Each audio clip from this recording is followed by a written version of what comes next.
Setuju nggak? Orang dimanapun di dunia ini kalau lagi melamun, yang dipikirin itu pilihannya cuma dua. Kalau nggak melamun kotor atau jorok, ya melamunin pengen kaya atau bergelimangan materi, maupun memiliki suatu benda yang apabila sudah berhasil kita miliki, maka akan merasa senang dan bahagia. Kalau sudah ngomongin materi, udah pasti yang terbenak dalam pikiran kita yaitu tidak jauh-jauh dari yang namanya uang. Iya, apa pandangan Anda tentang uang? Uang bukan segalanya, tapi segala-gala butuh uang. Masih yakin dengan hal begituan atau punya pandangan lain?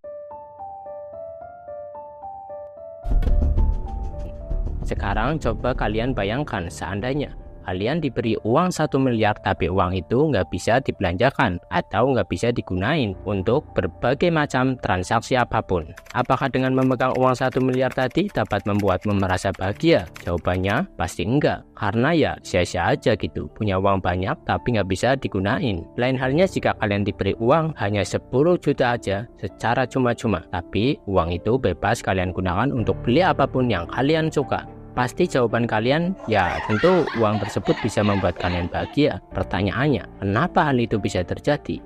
Mungkin hanya sedikit orang yang sudah tahu tentang hal ini, tetapi di luar sana atau mungkin Anda sendiri belum tahu kenapa hal itu bisa terjadi. Yang parahnya sih, udah nonton video ini tapi belum subscribe channel ini.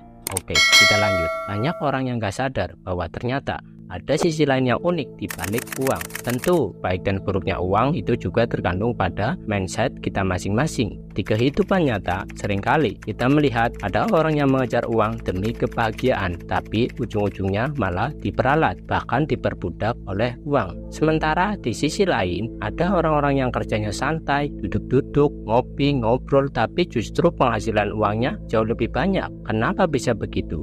Perbedaan hal tersebut seringkali membuat kita mempunyai perspektif yang berbeda-beda, dan apabila kalau hal ini diperdebatkan, udah pasti nggak akan ada ujungnya, alias masing-masing punya pandangan tersendiri. Namun faktanya, jika kita ngomongin antara uang dengan kebahagiaan, itu adalah dua hal yang jelas berbeda, karena uang adalah benda, sedangkan bahagia itu rasa atau sifat, sehingga apabila kita kaitkan langsung di antara keduanya, itu akan menimbulkan suatu hal yang cukup kompleks, karena masing-masing punya perspektif sendiri-sendiri antar individu.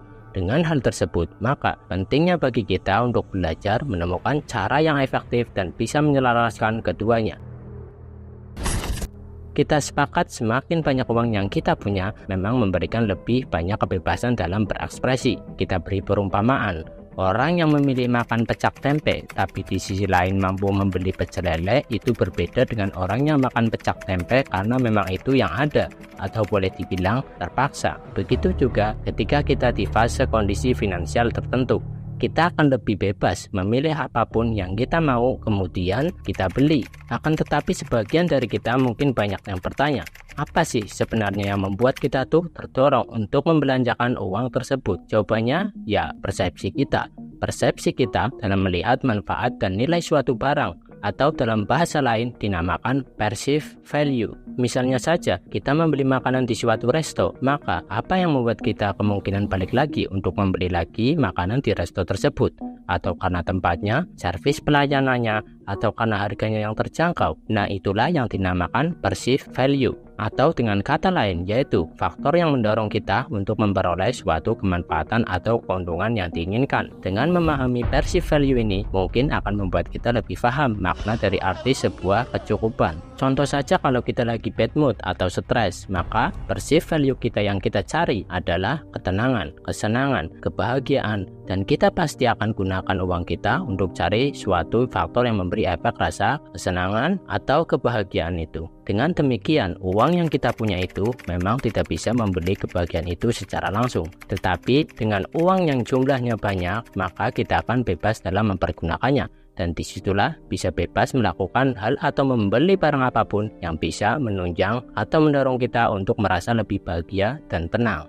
Misal saja suatu hari kalian lagi pusing atau sumpah, dan pas itu juga kalian nggak punya uang, udah pasti bingung dan nggak bisa bebas mau apa-apa. Tapi beda cerita, kalau pas saat itu kalian punya uang, maka walaupun dengan uang tersebut tak bisa langsung membuat menghilangkan rasa sumpah pusing saat itu juga, tapi seenggaknya bisa menjadi alternatif untuk mencari hal-hal yang bisa membuat kalian bahagia atau menghilangkan rasa sumpah dan pusing tadi dengan menggunakannya uang yang kalian punya. Yang perlu kita ingat, bahagia adalah perasaan default kita. Yang mana di hidup ini, kalau kalian gak merasa sedih aja, itu sebenarnya udah cukup. Karena seringkali yang membuat kita gak bahagia adalah dorongan dari faktor-faktor lain yang memberikan perasaan sedih, galau, stres, dan lain-lain terhadap hidup kita. Jadi, sekali lagi, walaupun gak bisa secara langsung memberi suatu kebahagiaan, namun uang bisa mencegah kita dari masalah yang membuat kita sulit untuk bahagia. Dan salah satu perceived value yang bisa uang berikan kepada kita adalah memberikan rasa aman, tenang, dan rasa itulah yang menjaga sebuah kebahagiaan kita. Dalam hidup ini, beberapa orang mungkin punya target nominal uang tertentu yang mereka butuhkan untuk menghadirkan rasa bahagia. Akan tetapi itu bersifat subjektif, yang mana kita tahu pendapat kita belum tentu relate atau sama dengan pendapat orang lain. Begitu juga sebaliknya. Jadi bisa dikatakan lain orang, lain pendapatan, lain juga pendapatnya. Tetapi itu semua akan beda cerita kalau kita sama-sama mau mencari jawaban atau pendapat yang bisa diterima oleh semua akal manusia. Dan yang harus kita lakukan adalah menggunakan skala rasionalitas. Ya, yang mana bahagia atau enggaknya kita itu bukan ditentukan oleh seberapa jumlah angka maupun nominalnya, tapi melainkan faktor apa yang dibeli atau ditukarkan dengan uang yang kita punya tersebut. Sejenak kita menengok di sekitar kita, ada banyak orang yang punya kekayaan berlimpah namun justru terjerumus dalam lingkaran-lingkaran setan. Misalnya saja, kecanduan obat-obatan, narkoba, perjudian online, dan banyak lagi yang sejatinya hal tersebut impact-nya dapat menghancurkan mereka bahkan serta keluarganya. Perlu diingat dulu uang hanyalah pelumas transaksi, yang mana pada saat itu uang belum terlalu dipuja seperti saat ini. Namun berbeda dengan sekarang, uang adalah alat transaksi atau alat tukar yang utama yang bahkan seringkali dijadikan sebagai alat takar munculnya suatu kebahagiaan. Padahal kita tahu yang namanya alat tukar ya itu bisa saja dalam bentuk lainnya, tergantung kesepakatan masing-masing pihak yang bertransaksi. Yang pada intinya uang itu hanyalah alat tukar, bukan alat takar.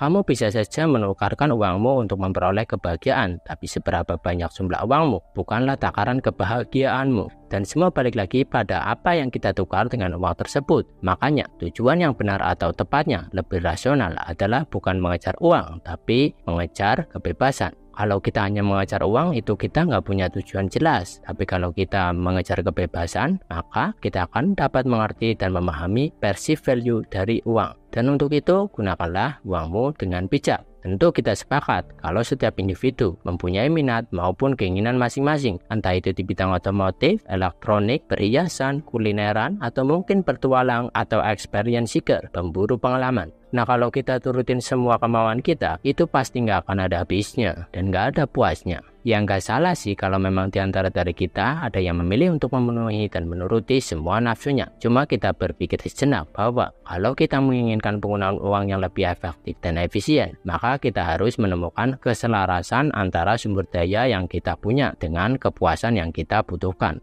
Sekali lagi, normalnya manusia itu pasti setidaknya punya orientasi satu hal yang bisa bikin kita bahagia, entah itu di bidang olahraga, musik, traveling, ataupun lainnya.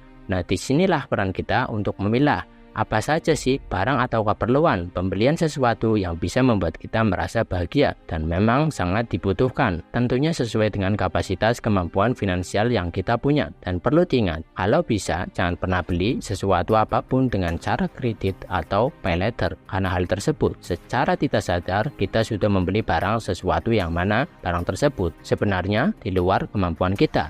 Dan sekedar tips ya, ketika kita ingin membeli suatu barang namun harganya tinggi, jangan pernah mengatakan harga barang itu mahal, tapi katakanlah bahwa suatu saat nanti pasti kebeli itu barang, hanya saat ini uangku belum cukup saja untuk membelinya.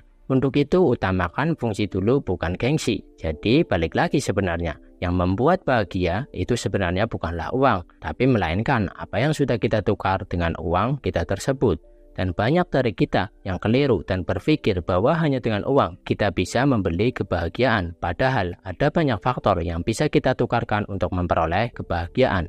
Jadi fokus pada fungsinya, bukan uangnya. Sama halnya seperti di awal video. Kalau kita pegang uang berapapun jumlahnya itu, percuma saja kalau nggak bisa kita belikan atau kita tukarkan dengan suatu barang yang menjadi faktor penunjang kebahagiaan.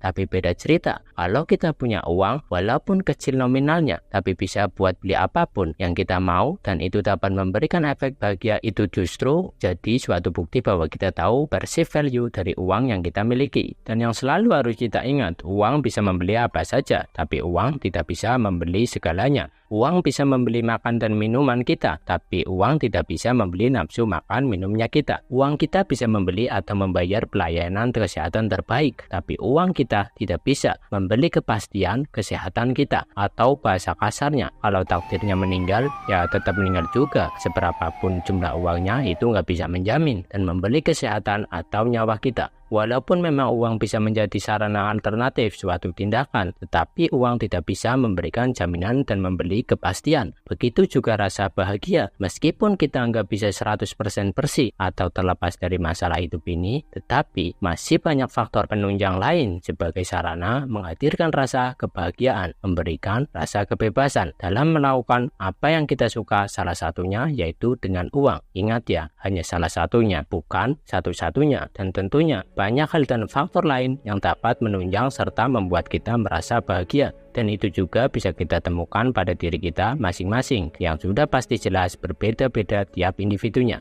Sepenggal kalimat penuh makna dari seorang Seneca, kekayaan adalah budak bagi orang yang bijak, tapi kekayaan menjadi perompak bagi orang yang bodoh yang diperbudak. Untuk itu, bijak-bijaklah dalam mengelola uang. Lihat ke atas untuk berharap, lihat ke bawah untuk bersyukur, lihat sekitar untuk berbagi. Jangan pernah berpikir untuk jadi yang sempurna, tapi berpikirlah masih bisa jadi yang berguna. Karena membandingkan diri kita dengan orang lain adalah cara terampuh untuk membunuh rasa bahagia. Sedangkan rasa bahagia itu sendiri muncul bukan karena seberapa banyak dan tingginya suatu pencapaian, tetapi seberapa rasionalnya kita menempatkan suatu harapan. Oke, cukup sekian kami dari Zillennial Generation mengucapkan terima kasih sudah menonton. Salam sejahtera, sehat selalu, see you.